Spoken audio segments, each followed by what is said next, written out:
সন্ধ্যায় আমাকে একটা বই দিলেন রবীন্দ্রনাথের, সঞ্চয়িতা। বইটা দিয়ে বললেন, ক্যামেলিয়া কবিতাটি পড়ো। আমি বইটি নিয়ে বাসায় আসি। পাতার পর পাতা আমি পাগলের মতো পড়তে থাকি, কিন্তু আমি কিছুই বুঝতে পারিনি। আমি টিলার উপর বসেছিলাম, উনি দূর থেকে বিষয়টা লক্ষ্য করলেন, আমার পাশে এসে বসলেন। আমি ওনার চোখে চোখ রেখে জানতে চাইলাম, আচ্ছা আপনার তো বউ আছে, তাহলে আপনি আমারে বিয়ে করতে চান কেন? উনি এই প্রশ্নের কোনো উত্তর দিতে পারলেন না, চুপ করে আমার দিকে তাকিয়েছিলেন। সন্ধ্যায় আমাকে একটা বই দিলেন রবীন্দ্রনাথের, সঞ্চয়িতা।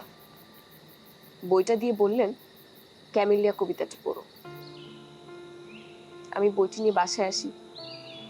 পাতার পর পাতা আমি পাগলের মতো পড়তে থাকি, কিন্তু আমি কিছুই বুঝতে পারিনি। যে আনে আমার রান্নার কাজ, দেখেছি সেই সাঁওতাল মেয়েটিকে, তার হাতে দিয়ে পাঠাবো শাল পাতার পাত।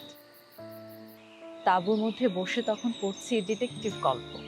বাইরে থেকে মিষ্টি সুরে আওয়াজ এলো, বাপু ডেকেছিস কেন? বেরিয়ে এসে দেখি ক্যামেলিয়া সাঁওতাল মেয়ের কানে, কালো গালের উপর আলো পড়েছে। সে আবার জিজ্ঞেস করল, ডেকেছিস কেন? আমি বললাম, এই জন্যে।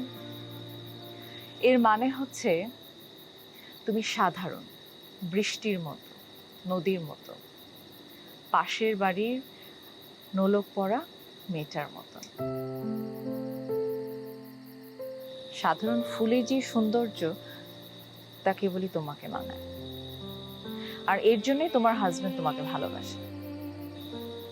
আর সেখানেই তার স্ত্রীর সাথে তার দ্বন্দ্ব। আচ্ছা লাবু, তুমি যে জানতে সে বিবাহিত, তারপরও কেন তাকে বিয়ে করতে রাজি হইলে? ভালোবাসতাম। কেউ কি আর জেনে শুনে প্রেমে পড়ে ম্যাডাম? তারপর যখন জানি সে তার ওয়াইফের সাথে সুখী ছিল না, তাদের মতের অমিল ছিল, রুচির অমিল ছিল, তার থেকে বড় কথা হচ্ছে ওই মেয়েটা তো ওনাকে ভালোবাসতো না। ওই মেয়েটা অনেক ওভার অ্যাম্বিশিয়াস ছিল, অনেক অহংকারীও ছিল শুনেছিলাম। একটা সম্পর্কে যদি এত অমিল থাকে, তাহলে সে সম্পর্কে কখনো সুখী হওয়া যায়? এরপর আর অপরাধী লাগেনি। তারপর তো তিনি ওই মেয়েকে ডিভোর্স দিয়েই আমাকে বিয়ে করেছেন।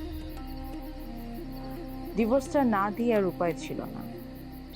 যখন দেখলাম আমাদের প্রেমটা একেবারেই মরে গেছে, যখন দেখলাম বিশ্বাসটা সরে গেছে, যখন দেখলাম আমাদের ভাবনার সঙ্গে আর একেবারেই মিল নেই, তখন ডিভোর্স আমাদের একমাত্র সমাধান হয়ে গেল।